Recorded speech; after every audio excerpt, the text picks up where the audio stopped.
I kind of figured out that I'm not exactly a warm undertone. Okay, so let's go into that just a little bit.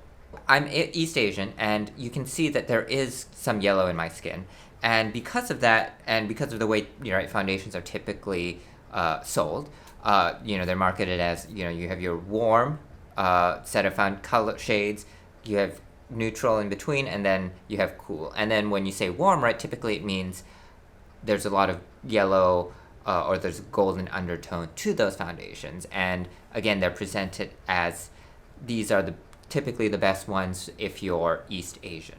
And so that's kind of that was my mindset back then of, okay, I'm Chinese, so therefore I must be one of these warm shades, right? Because I'm Chinese, I'm yellow, blah blah blah. The models look like me, maybe, and there's the depth of their skin tones, right? How light or how deep they are, they match mine. So I was like, okay, these are the foundations that should work for me, right? Most of the warm ones.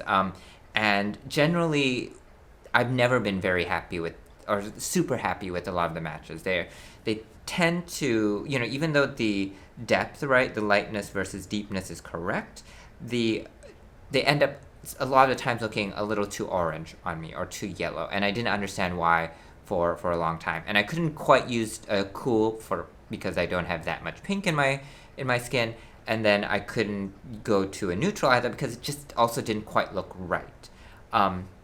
And it just took a lot of research and a lot of searching before I found that maybe, and actually this was it was based on an offhand comment by like someone in a cosmetic store that I was just in one day, and she was like, "Oh, you look like you have a lot of olive in your skin," and something about that just clicked, and I was like, "Oh, that actually makes a lot of sense, right?" Because as I started looking more and more into this question, a lot of people with more olive or with some olive in their undertones, they have the same complaints as I do, which is foundations always, they're supposed to be quote unquote warm a lot of the times maybe, but the foundations that they've tried, that are labeled as warm, come off as way too orange on them. And I was like, okay, that, obviously that's something that I relate to.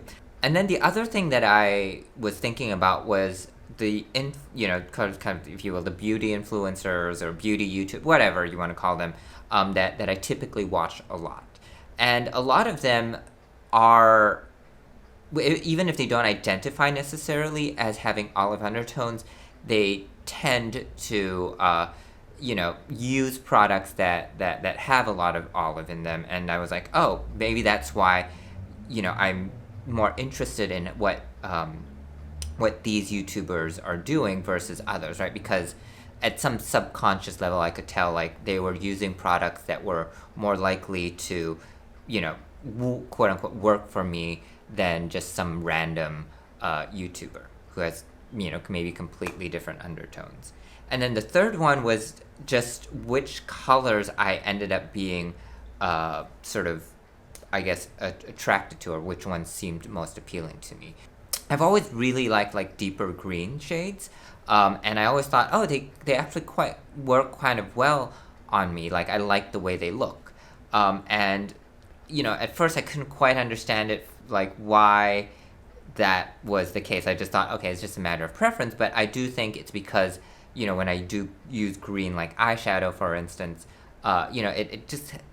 it's picking up on some of the green that's in my skin, and so it ends up looking, in my opinion, quite flattering for me.